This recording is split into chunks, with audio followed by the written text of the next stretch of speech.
नमस्कार दोस्तों, स्वागत है एक बार फिर से आपके अपने एजुकेशन चैनल एज यूट्यूबर देव पर। तो दोस्तों, आरएएस इंटरव्यूज़ चल रहे हैं, आपको पता है 2018 आरएएस की मैं बात कर रहा हूं। एंटीलिया केस के बारे में बताएं, पीएम मोदी क्यों गए हैं बांग्लादेश। दोस्तों, ऐसे क्वेश्चन पूछे गए जो कि करंट अफेयर से काफ़ी ज़्यादा दोस्तों जो है जुड़े हुए हैं। दोस्तों, ये एंटीलिया केस जो है ये क्या है दोस्तों, तो एंटीलिया जो है वो दोस्तों मुकेश अंबानी का जो दोस्तों बिल्डिंग है, बंगला है। मुकेश अंबानी पता है दोस्तों आपको, जियो के मालिक दोस्तों जो है उनका ये बंगला है मुकेश अंबानी का।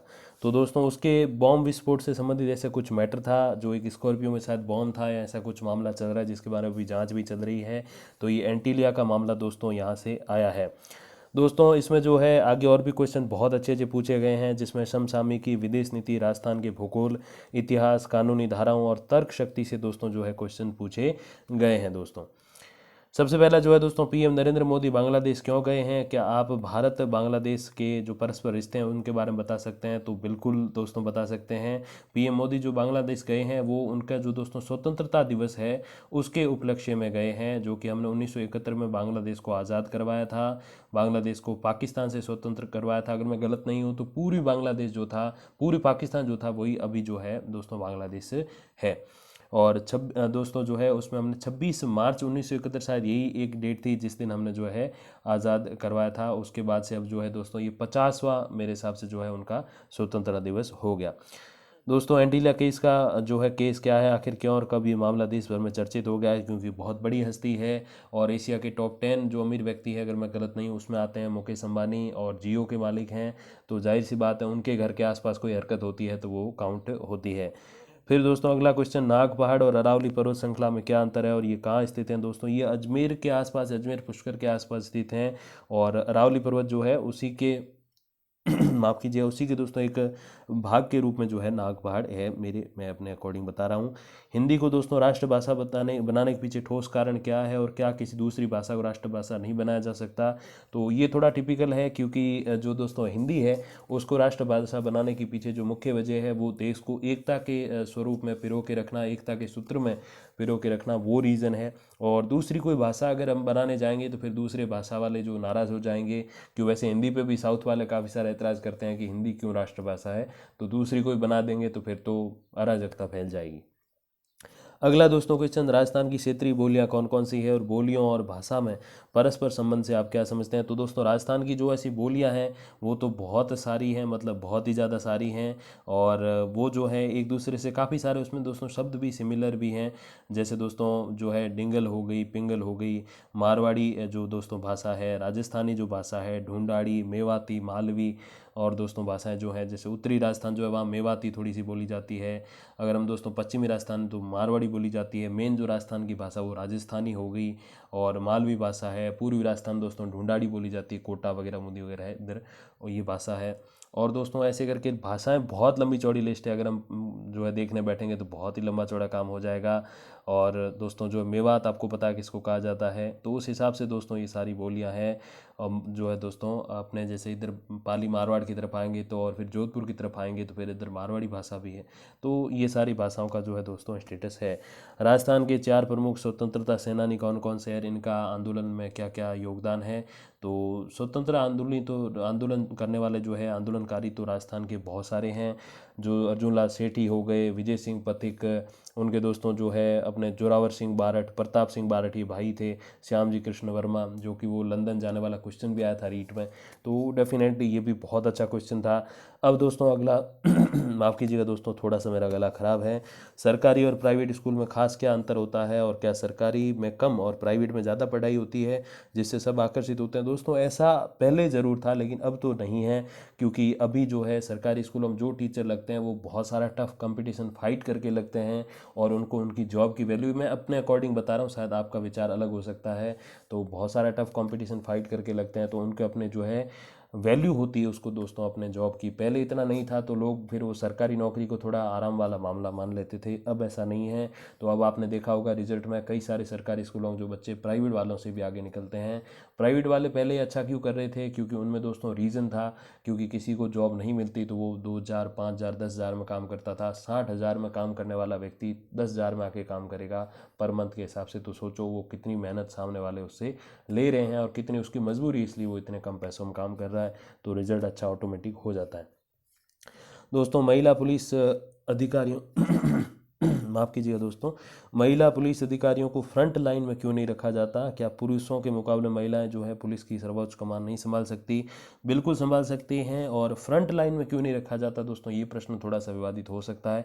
हालांकि रखा जाना चाहिए। हालांकि अभी जो महिलाओं की जो स्थिति है सरकारी नौकरी, वो एक विकासशील पथ पे है। थोड़े दिनों बाद वो विकसित हो जाएंगी। तो आप देखिएगा कि आर्मी में भी अब जो है महिलाओं की भर्ती वगैरह हो रही है, तो जल्द ही वो जो है फ्रंट लाइन वर्कर के रूप में, अभी भी फ्रंट लाइन ही है लेकिन और ही आगे जो है वो पुरुषों से जो है बढ़ चढ़ के काम कर पाएंगी।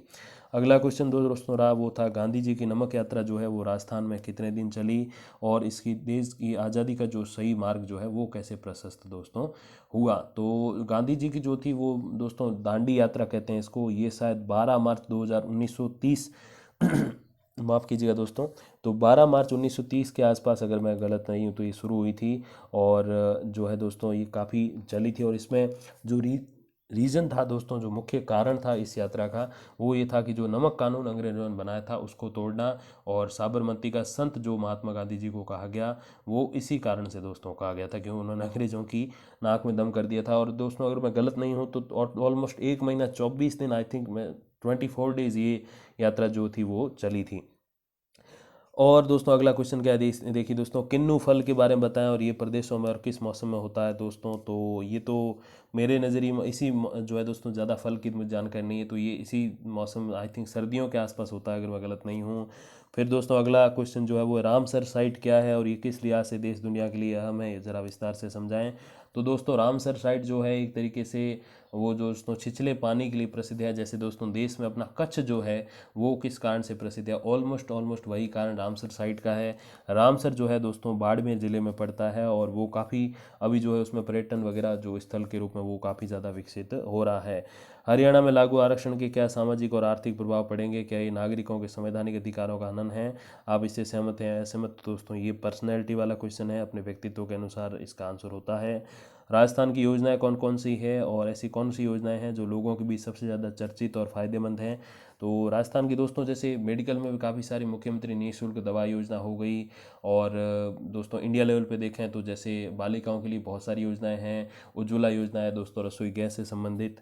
तो राजस्थान की स्वास्थ्य योजना से स्पेशली अगर हम पूछते हैं तो स्वास्थ्य योजना में दोस्तों मुख्यमंत्री निःशुल्क दवा योजना आ जाती है।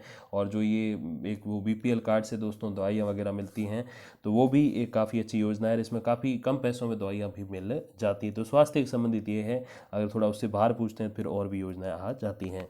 फिर दोस्तों देश की जीडीपी और अर्थव्यवस्था में गिरावट के मूल कारण क्या मानते हैं? क्या आर्थिक नीतियाँ और कुप्रबंधन इसके लिए जिम्मेदार हैं? तो ज़्यादा तो इसके बारे में नहीं, क्योंकि ये इसके लिए अलग अलग सभी के विचार हो सकते हैं, लेकिन जीडीपी और अर्थव्यवस्था में गिरावट का एक मुख्य कारण जो है वो ये कोरोना संक्रमण भी है। और न केवल देश बल्कि दुनिया की जीडीपी में गिरावट का जो मुख्य कारण है वो कोरोना संक्रमण है। अगला दोस्तों क्वेश्चन, आत्मनिर्भर भारत क्या है? क्या अन्य अभियानों की तरह राजस्थान जो माफ कीजिएगा सरकार की कोई शुरुआत है या वास्तविकता में कोई दूरगामी परिणाम देखने को मिल सकते हैं? तो बिल्कुल दूरगामी परिणाम है और ये सरकार की बहुत अच्छी शुरुआत है।